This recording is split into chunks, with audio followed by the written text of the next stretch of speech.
বন্যার ত্রাণ বিতরণ নিয়েও রাজনীতি শাসক বিজেপির। ত্রাণ বিতরণের কৃতিত্বও নিতে চাইছে রাজ্য নেতৃত্ব।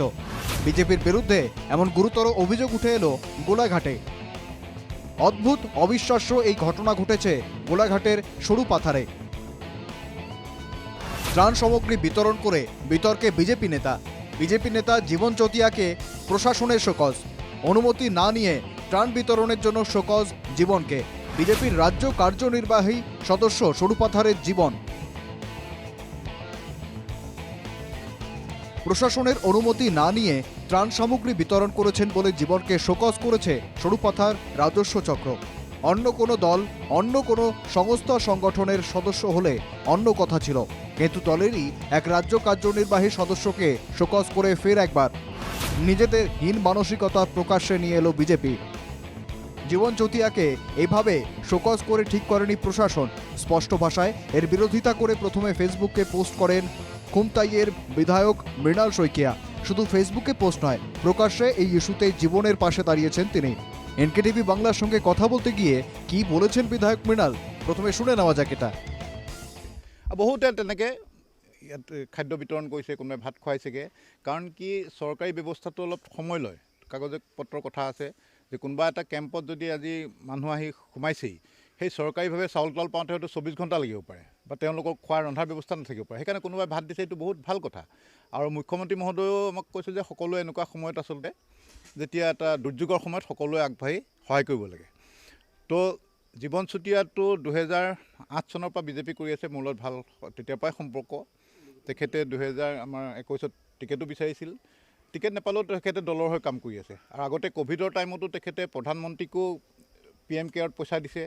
আমাৰ তেতিয়া আজি মাননীয় মুখ্যমন্ত্ৰী তেতিয়া স্বাস্থ্যমন্ত্ৰী আছিল, তেখেতকো তেখেতে পইচা দিছে তেখেতৰ ৰিলিফ ফাণ্ডৰ কাৰণে। 21ৰ পাছতো আকৌ নিৰ্বাচন টিকেট নোপোৱাৰ পাছতো 5 লাখ টকা এবাৰ দি আহিছেগৈ পুঁজিৰ কাৰণে। তেখেতে এজন ছ'চিয়েল ৱৰ্কাৰে। 2008 সাল থেকেই বিজেপির সঙ্গে ওতপ্রোতভাবে জড়িত জীবন, তাই তাকে এভাবে শোকজ করে ঠিক করেনি প্রশাসন। এখানেই শেষ নয়, জীবন চতিয়াকে সমর্থন করে ফেসবুক পোস্ট করে দলীয় নেতৃত্বকেই চ্যালেঞ্জ ছুড়ে দিয়েছেন মৃণাল। জীবনকে তার ফেসবুক পোস্ট সরিয়ে নিতে বলেছিল সরুপাথার রাজস্ব চক্র, কিন্তু তিনি সেটা করেননি বলে শেষ পর্যন্ত তাকে শোকজ করা হয়। এটা উল্লেখ করে মৃণাল জানান, তেখেতে মোক সুধিলে যে আপোনালোকৰ ফালে ভাল চলি আছে, মই দেখি আছোঁ, মই একো কৰিব পৰা নাই। বোলো কিয়? বোলে মই সেইদিনা বস্তু বাহানি দিছিলোঁ আৰু ফেচবুকত পোষ্ট দিলোঁ, মোক চাৰ্কল অফিচাৰে ফোন কৰিছে যে তই ফেচবুক পোষ্টটো ডিলেট কৰ। সৰুপথাৰ চাৰ্কল অফিচাৰে যে ফেচবুক পোষ্টটো ডিলেট কৰ, নহ'লে তই ইয়াৰ জবাবদিহি হ'ব লাগিব, ইয়াৰ আমি অফিচিয়েল একশ্যন ক'ম। সি ক'লে যে মইতো ফেচবুক পোষ্টটো ডিলেট কৰিব নোৱাৰোঁ, মই যিটো সত্য তাত বস্তু বাহানি দি আহিছিলোঁ সেইকাৰণে দিলোঁ।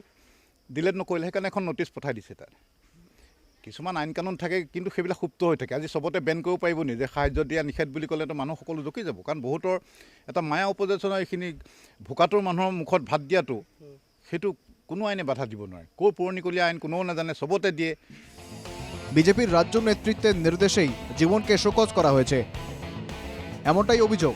কিন্তু গুয়াহাটিতে এ নিয়ে মুখ্যমন্ত্রীকে প্রশ্ন করা হলে এড়িয়ে যান তিনি। এইবিলাক কথা মই নাজানো আৰু এইবিলাক চলি থাকে রাজনীতি।